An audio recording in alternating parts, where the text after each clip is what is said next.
Today I have a refreshing summer recipe for you. This is fruit custard made with sabudana, chia seeds and homemade jelly. No gelatin, no agar. Let's make this together.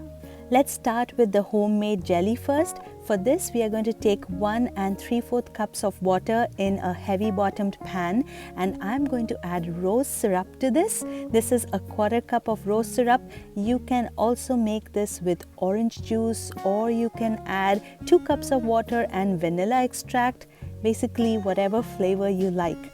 A 1/4 cup of rose syrup of this brand is sweet enough, but you could add more sugar if needed. We are also going to add 4 tablespoons of corn starch, and keep in mind that I did not turn on the heat as yet. This is a cold pan. Take your time and mix in the cornstarch into the water slowly, because the cornstarch tends to clump up and stick to the bottom. Once it's completely mixed, that is when we are going to turn on the heat to low to medium. Make sure the heat is not too high, if not the cornstarch is going to start to clump up, but if it is on low heat, you will see this beautiful smooth jelly-like texture come up in like 5 to 10 minutes of cooking. Soon you're going to see that you're going to be able to scrape off the jelly from the sides of the pan, just like that. At that point, we'll turn off the heat and pour it into a dish to solidify. Make sure the jelly is warm when you pour it into the dish, because if it gets cold, it's going to form a big blob and it's not going to spread.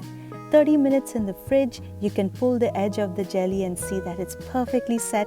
Now we are going to just cut it into cubes, and our homemade jelly is ready, guys. No agar, no gelatin.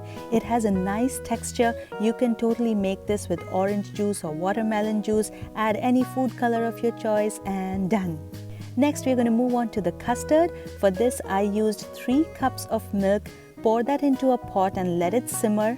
And here I'm using 3 tablespoons of custard powder. This is the Brown and Polson custard powder that I'm using.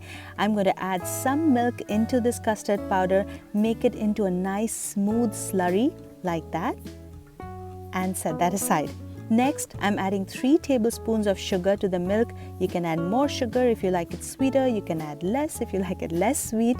And next, once the milk is starting to simmer, we are going to add in the custard slurry. Mix the milk vigorously after you add the custard slurry. You will see that in a minute or two, the milk starts to get nice and thick. When you dip a spoon, it forms a thick coating on the spoon. At this point, you can turn off the heat. We will transfer this into a bowl and chill it in the fridge. Moving on to the sago or sabudana, we are going to take a pot of boiling water into which I'm adding 1/2 cup of sabudana. You can add more if you like. Once the sabudana starts to boil, initially they look like white opaque balls, meaning that they're still hard. After 15 minutes or so, they are half cooked, so the center is hard but the surface is soft. And after 25 to 30 minutes, the entire sabudana ball will look translucent like that. You can drain off the water, and until we are ready to add the sabudana into the custard, add it in some room temperature water so that they don't stick to each other and form a big glue ball. We will drain off this water before adding it into the custard. The next step is chia seeds. You can also use basil seeds for this step. 2 tablespoons of chia seeds, 3/4 cups of water. We are going to mix it well. Let it soak for about 20 minutes and keep mixing it from time to time, because that really helps the chia seeds bloom. Alright, we are finally ready to assemble the fruit custard, guys.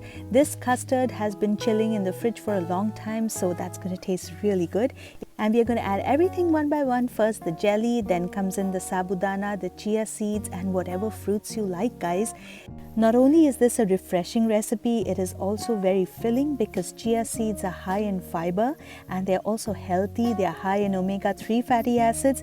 This can totally be a meal replacement, especially in summer, guys. And for the fruits, you can add whatever you like. I added grapes, oranges, and bananas and apples. Basically the ones my kids chose. Guys, if you're new to my channel, welcome. Subscribe for exciting recipes every week. And for written recipes, do check out my blog. You can garnish with some slivered pistachios and almonds to give a pop of color and also make it healthier.